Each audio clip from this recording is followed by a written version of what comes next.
Bab 980. Dusun Darmadi saat ini mengalami perubahan yang sangat pesat. Sebagian besar rumah telah menjadi bangunan wastu dengan arsitektur yang sangat indah dan kokoh. Jika tidak tahu, tempat ini adalah sebuah dusun sebelumnya, orang-orang bahkan akan mengira tempat ini memang desa bagi orang kaya. Di tengah-tengah dusun Darmadi, berdiri sebuah villa yang sangat besar. Ini adalah tempat tinggal Wira saat ini. Di ruang bawah tanah yang luas, Wira sedang duduk di kursi pemimpin. Danu berdiri di belakangnya, dan ketiga istrinya duduk di kedua sisinya. Di bawah kursi pemimpinnya ada Biantara, Hasan, Putro, Mandra, Dodi, Suryadi, Mary, Jamal, dan Putu. Dalam waktu setahun, semangat mereka semakin berkobar. Bukan hanya itu, semua orang mulai memancarkan aura yang sangat bijaksana. Meski hanya 1 tahun yang berlalu, mereka semua bekerja keras dalam setahun penuh ini. Bicarakan satu-satu saja, mulai dari jaringan mata-mata Biantara. Perintah Wira. Biantara juga tidak berbasa-basi. Dia langsung melapor. Jaringan mata-mata sudah sepenuhnya aktif. Pada dasarnya, seluruh wilayah besar sudah di bawah kendali kita. Selain dari wilayah besar, kita juga punya intel di Monoma, Agrel, dan bahkan kerajaan Soka. Jaringan mata-mata Biantara telah berkembang pesat dalam waktu 1 tahun ini. Organisasi itu sudah menjadi sebuah sistem yang terorganisir. Di bawah kepemimpinan Biantara, informasi terus mengalir dengan lancar dan memberikan umpan balik yang konsisten. Wira mengangguk puas mendengar hal tersebut. Yang paling penting adalah keluarga Barus, Juwanto, dan semua pejabat di pemerintahan juga harus diawasi. Jangan sampai ada informasi yang terlewatkan, mengerti? Mendengar perintah Wira, Biantara mengangguk. Tuan tenang saja. Selesai membahas masalah jaringan mata-mata, Wira menatap ke arah Hasan. Wira telah menyerahkan teknik tinju militer milik Dirga kepadanya. Pada dasarnya, Hasan memang merupakan pasukan Dirga. Dirga juga pasti akan merasa senang jika melihat Hasan bisa mempelajari teknik ini. Pengawal rahasia sudah dibina dengan pasukan Sirah Hitam sebagai pemimpinnya. Jumlah mereka adalah ratusan orang. 100 orang ini adalah ahli yang hebat, meski tidak berani mengatakan mereka adalah yang terhebat. Setidaknya, pesilat biasa tidak akan bisa menang melawan mereka. Wira juga tidak melewatkan pemantauan dalam perhatian rahasia Hasan. Meski hanya peran mereka terlihat kecil saat ini, begitu ada kekacauan yang terjadi, mereka semua adalah pasukan yang sangat tangguh. Terutama, jika harus menjalankan misi yang sulit.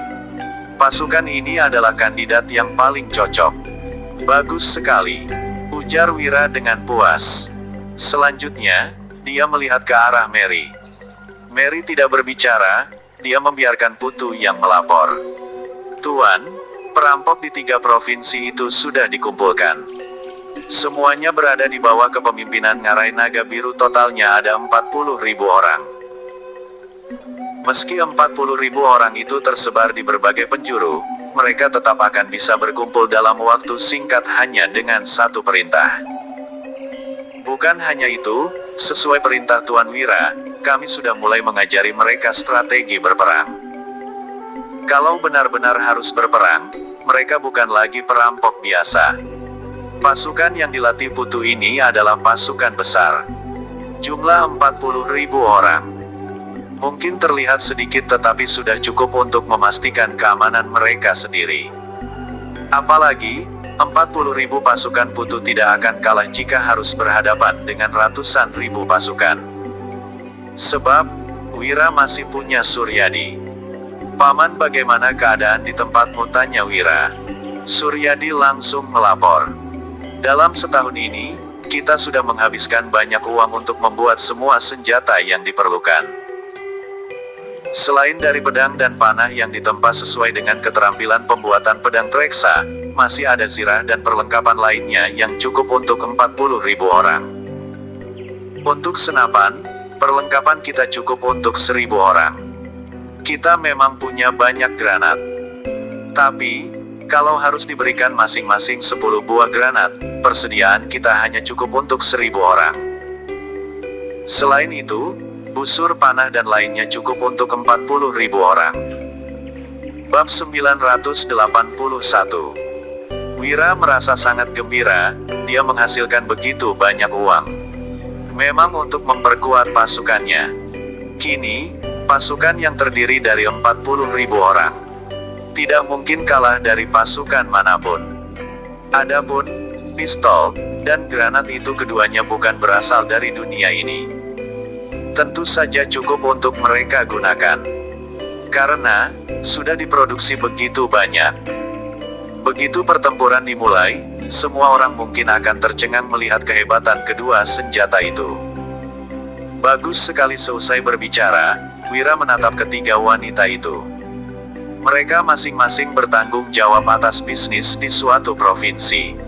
Wulan bertanggung jawab atas markas di Provinsi Lowala. Sehingga, bebannya tentu lebih besar. Dia bukan hanya harus memastikan bisnis berjalan dengan lancar, tetapi juga mengirimkan barang yang cukup ke Provinsi Yolas dan Provinsi Artana. Semua aman-aman saja, penjualan berjalan lancar seperti biasa, ucap Wulan. Dian turut berkata, Provinsi Artana juga sama. Bisnis kita sudah memonopoli wilayah mereka. Baik produk kita, produk lokal, ataupun produk asing, semua ada di tangan kita. Dewina juga berujar, keadaan di Provinsi Yolas juga begitu. Tapi, karena terjadi banjir di awal tahun, sepertiga pendapatan digunakan untuk bantuan bencana. Hanya saja, semua sudah berangsur pulih sekarang. Mendengar ini, Wira merasa sangat puas. Dia menyahut, kalian memang hebat. Kini, Dusun Darmadi sudah setara dengan keluarga kaya manapun. Kalau terjadi kekacauan, Dusun Darmadi tetap akan aman. Saat ini, Biantara tiba-tiba melaporkan. Tuan, ada berita rahasia dari Kerajaan Agrel. Katanya, Ibu Suri sakit parah dan belum diketahui penyakitnya sampai sekarang. Begitu ucapan ini dilontarkan, Wira termangu sesaat. Sebelum membalas, mungkin, pangeran di sana sudah nggak sabar untuk merebut tahta. Atau, Ibu Suri yang sedang memancing umpan. Kalian harus terus mengawasinya. Biantara pun mengiyakan. Wira selalu berwaspada dari Kerajaan Agrel. Senia memang tidak melawan dirinya, tetapi melawan seluruh kerajaan Nuala. Mereka sedang menunggu peluang. Lebih tepatnya, menunggu terjadinya perselisihan internal di kerajaan. Begitu terjadi perselisihan, Kerajaan Agrel tidak mungkin melewatkan kesempatan langka seperti ini. Lagi pula, mereka memang sudah lama mengincar Kerajaan Nuala. Kerajaan Nuala memiliki letak geografis terbaik. Wilayah yang tak terbatas, tanah yang subur, sumber daya mineral yang kaya, jelas negara perbatasan lain tidak bisa dibandingkan dengan semua aspek ini. Itu sebabnya, mereka sudah lama ingin menyerang.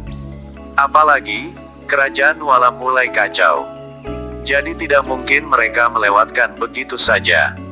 Kuharap ini hanya masalah internal Kerajaan Agrel, ujar Wira, yang menghela nafas. Meskipun para menteri masih menentang Ratu Jihan, semua ini terjadi karena keluarga Juanto. Ratu Jihan juga sudah menyingkirkan orang-orang yang menentangnya. Tetapi, dia baru memimpin selama setahun. Jadi, mana mungkin punya kemampuan sehebat itu? Hanya saja Jihan tidak perlu terburu-buru. Bagaimanapun, makin lama dia akan makin diuntungkan. Jika bisa ditunda sampai 10 atau 20 tahun, dunia akan bersatu kembali setelah raja baru naik tahta. Tidak akan terjadi masalah apapun lagi.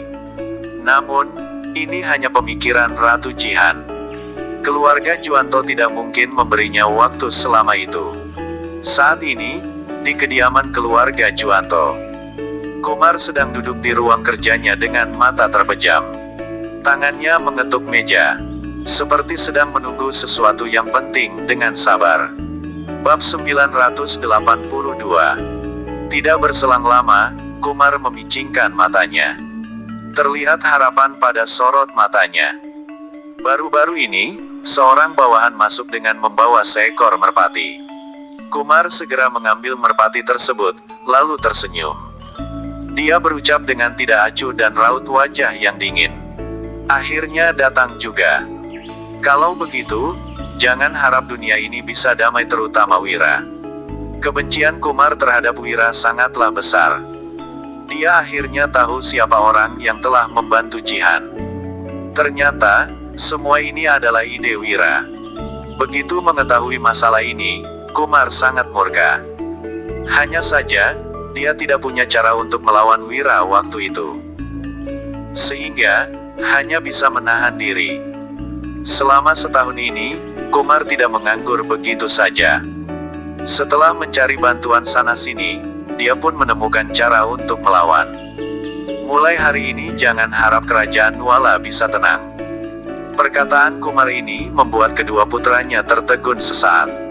Kemudian, salah satunya baru bertanya, "Ayah, kenapa kamu mau menyerang Wira? Bukankah target mereka seharusnya adalah ratu? Mengapa tiba-tiba berhubungan dengan Wira?" Kumar yang mendengar pertanyaan ini pun mendengus dingin dan menjawab, "Yahya dianugerahkan ketiga provinsi itu karena usul Wira." Begitu ucapan ini dilontarkan, kedua kakak beradik itu pun termangu. Apa? Ternyata Wira pelakunya. Dasar brengsek. Keduanya sangat murka saat mengetahui kebenaran ini. Perbuatan Wira telah menunda rencana yang telah mereka susun dengan susah payah. Jadi, tidak heran jika mereka murka. "Ayah, jadi apa rencanamu sekarang? Langsung bunuh saja dia, semua akan beres." Ketika mendengar perkataan kedua kakak beradik ini, Kumar pun tergelak dan menggelengkan kepala. "Kalau semudah itu, mana mungkin aku menunggu begitu lama? Kalian harus ingat, membunuh orang itu gampang. Tapi, menyelesaikan masalahnya yang sulit. Kalau bisa keduanya, itu baru yang paling efektif. Kalian harus tahu nyawa pria ini sangat bernilai." Jelas Kumar. Sesudah mendengar penjelasan ini, kedua kakak beradik itu pun merasa agak bingung. Mereka tidak mengerti maksud Kumar. "Sudahlah, kalian lihat saja nanti," ucap Kumar. Di sebuah jalanan, di Provinsi Yolas, Rabo yang merupakan tentara tua pasukan Sirah Hitam memimpin sekelompok orang mengirim barang. Kereta dipenuhi parfum, gula kristal, perlengkapan menstruasi, dan berbagai daging bakso. Salah seorang anak buah mendesah dan berkata, "Kak Rambo mudah sekali untuk mengangkut barang sekarang. Kita nggak perlu bertemu masalah apapun sepanjang perjalanan. Semuanya sangat lancar." Bab 983. Wajah Rabo dipenuhi senyuman saat mendengar ini. Dia mengangguk, sembari menyahut, "Hehe, kamu benar semua ini," berkata Wira. Setiap kali mengungkit Wira, ekspresi Rabo akan dipenuhi kekaguman. Dia memuji, Kak Wira punya pemikiran ke depan. Semua bandit di sini telah ditaklukkan olehnya. Makanya semuanya aman. Anak buah di samping pun mengangguk, lalu berkata, "Benar, tapi bakso ini terlalu wangi, aku sampai ngiler karena aromanya." "Hehe, kamu belum pernah coba ya? Bakso sapi buatan Kak Wira benar-benar lesat," timpal Rabo. Ketika beberapa orang ini asik mengobrol, tiba-tiba, terdengar suara langkah kaki yang terburu-buru dari kejauhan. Selanjutnya, Rabo dan anak buahnya sontak dikepung oleh bandit berpakaian hitam dan bertopeng. Sampai tidak ada jalan keluar. Rabo dan lainnya seketika tampak murung. Mereka memasang kuda-kuda juga mengelilingi barang bawaan agar tidak dirampok oleh para bandit ini. Saat ini, seorang bandit yang memimpin tiba-tiba mengangkat golok di tangannya untuk menunjuk Rabo. Dia mengancam, "Gunung ini adalah wilayahku. Kalau ingin lewat, tinggalkan barang kalian di sini. Ekspresi Rabo dipenuhi amarah. Dia menatap bandit itu sambil membentak. Kamu tahu siapa kami? Berani sekali kamu ingin merampok kami. Para bandit itu jalanan ini telah ditundukkan oleh Wira. Apakah bandit-bandit ini bodoh? Berani sekali mereka menghalangi pengangkutan barang dari Wira. Bandit yang memimpin sontak tergerak. Kemudian, dia membalas dengan nada mengejek. Justru aku merampok, karena tahu siapa kalian. Rabo sungguh geram. Dia segera berteriak, suruh bos kalian keluar, aku mau bertemu dengannya. Begitu mendengar teriakan ini, bandit yang memimpin itu tertawa terbahak-bahak. Dia melambaikan tangan ke anak buahnya dari belakang. Lalu, memerintahkan bahwa dia kemari. Baik bos. Dalam sekejap, sekelompok anak buah itu mengangkat keluar seorang pria dengan wajah babak belur. Mereka langsung melemparkan pria itu ke depan pemimpin bandit. Si pemimpin pun menginjak perut pria itu. Lalu mencemooh, kamu ingin bertemu dengannya kan, ini orangnya. Jantung Rabo sontak berdetak kencang saat melihat situasi ini. Bukankah ini bandit yang bekerja sama dengan Wira? Mengapa dihajar sampai seperti ini? Sekelompok orang ini pasti telah menyanderanya. Bernyali sekali orang-orang ini, mereka benar-benar cari mati. Tatapan Rabo dipenuhi amarah. Dia memelototi sekelompok bandit itu dengan kesal. Sementara itu, bos bandit yang sudah sekarat itu berseru dengan lemas. Cepat kabur. Semua bawahanku telah mati. Orang-orang ini ingin melawan Tuan Wira. Cepat kabur. Sebelum selesai berbicara, bos bandit itu sudah ditikam di bagian perut, sampai darah menciprat kemana-mana. Kemudian, pemimpin bandit yang mengambil alih wilayah itu pun berucap dengan jengkel. Cerewet sekali. Setelah membunuh bos itu, si pemimpin bandit sinis. Dia menatap Rabo dan lainnya sambil berkata, yang dia bilang benar, kami datang untuk melawan Wira. Kalau kalian meninggalkan barang-barang itu, aku mungkin akan membiarkan kalian mati dengan jasad utuh. Rabo menggenggam golok di tangannya dengan erat. Dia berseru, serang mereka dan bunuh bajingan-bajingan ini. Sesudah melontarkan kalimat singkat itu, Rabo langsung memimpin anak buahnya untuk menerjang ke depan.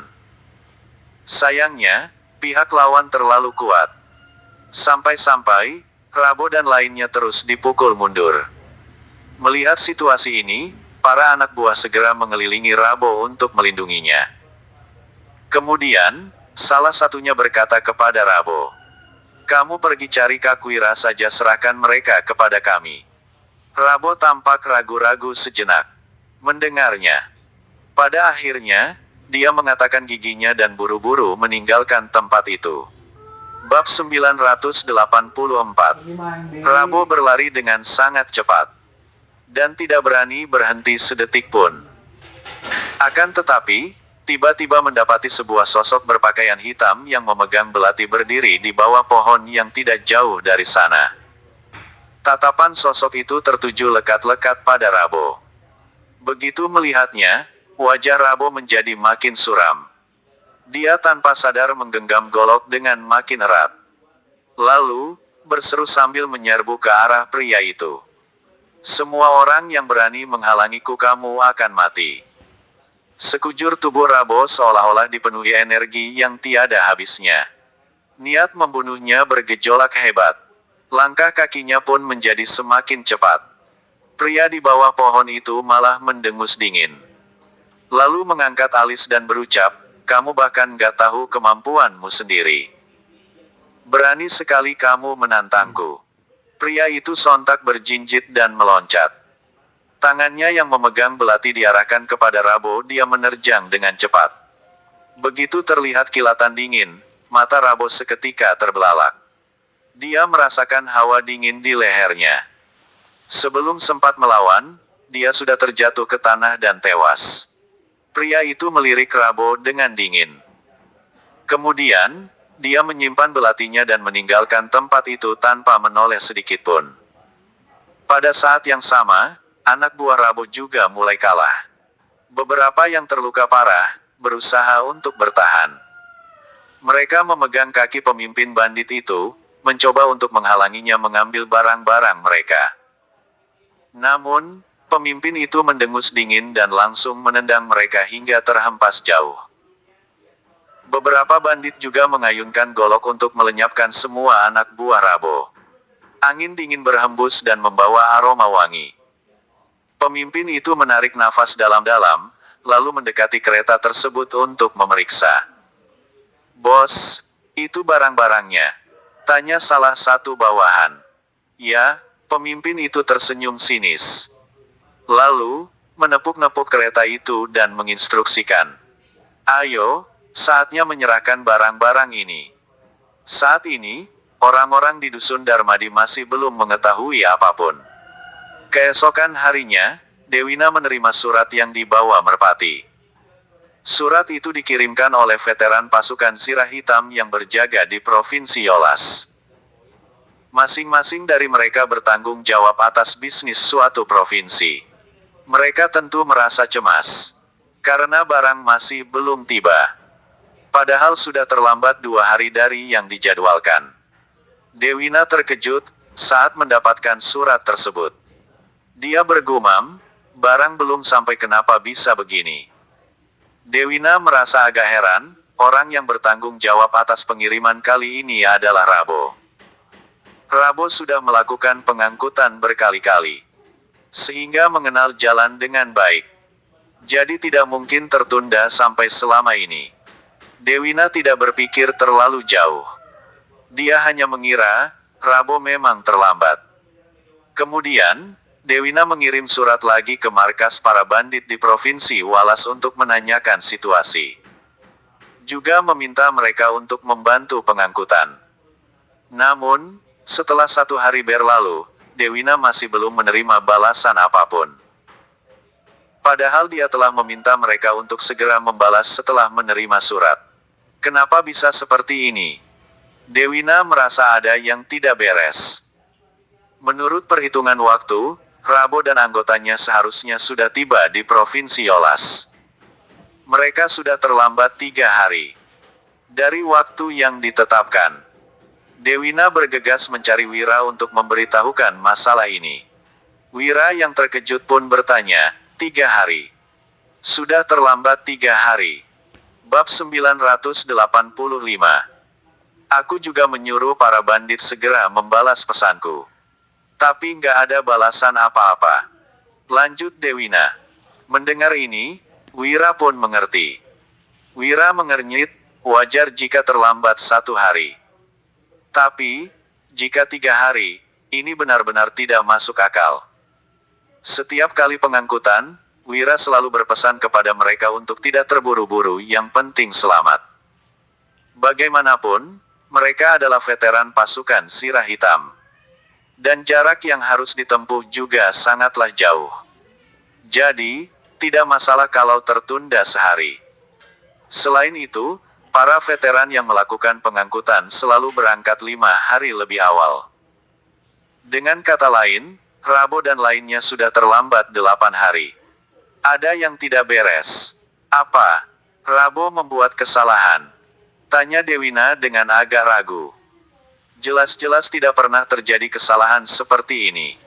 Wira menggeleng, sembari menjawab. Enggak mungkin. Rabo sangat bisa diandalkan, dia nggak akan membuat kesalahan seperti ini. Selain itu, Rabo pasti mengabari kita dan orang Provinsi Yolas kalau ada keterlambatan. Kalau enggak, itu berarti ada masalah besar. Lanjut Wira. Yang ekspresinya tampak heran karena merasa ada yang janggal. Saat ini, Biantara yang menunggangi kuda akhirnya tiba di Dusun Darmadi. Dia langsung menyerbu ke tempat tinggal Wira untuk menemuinya. Sepertinya ada masalah yang terjadi, makanya kamu datang kemari, tanya Wira. Biantara bertanggung jawab atas jaringan mata-mata. Sehingga tidak mungkin datang kalau tidak ada situasi mendesak. Kedatangannya ini pasti untuk melaporkan masalah besar padanya. Benar, Kak Wira. Karavan ke Provinsi Yolas semuanya mati. Barangnya juga hilang. Rabo. Dia mati dengan banyak bekas tusukan di tubuhnya, lapor Biantara. Begitu mendengarnya, ekspresi Wira seketika menjadi dingin. Dia menggebrak meja, sambil memaki. Brengsek. Berani sekali orang-orang ini melawannya. Orang-orang ini bukan hanya merampok barang, tapi juga membunuh bos bandit yang bekerja sama dengan kita. Melalui informasi yang dikumpulkan jaringan mata-mata, dan bandit Provinsi Yolas, ada pertarung hebat yang tiba-tiba muncul di desa mereka. Jumlahnya sekitar 30 atau 40 orang. Mereka sama sekali bukan lawan orang-orang ini. Para petarung ini membunuh beberapa bawahan mereka, lalu mencuri bos mereka, dan tanpa perlu Biantara menjelaskan semuanya, Wira sudah mengetahui apa yang terjadi. Selanjutnya, mereka membunuh bos bandit itu. Hebat sekali kekuatan tempur orang-orang ini. Meskipun para bandit nggak terlalu jago bertarung, setidaknya mereka punya ratusan orang di markas. Puluhan orang ini mampu melawan ratusan orang. Jelas, bukan orang biasa, sahut Wira sambil memicingkan matanya. Dewina yang mendengarnya pun tidak bisa menahan diri untuk bertanya. Suamiku, siapa orang yang melakukan semua ini? Wira menimpali, di seluruh kerajaan Nuala yang punya kemampuan seperti ini hanya Ratu, keluarga Barus, dan keluarga Juanto. Biantara mengangguk dan berkata, Kak Wira, menurut informasi yang ada, pelakunya 80% adalah keluarga Juanto. Wira bertanya, apa ada buktinya? Biantara membalas, belum ada. Meskipun orang-orang kita telah menyusup ke keluarga Juanto, banyak rahasia yang nggak bisa diakses. Bagaimanapun, nggak mudah untuk mengorek rahasia dari pemimpin keluarga Juanto. Ditambah lagi, semua anggota keluarga sangat berwaspada. Jadi, banyak yang belum kita ketahui. Bersambung.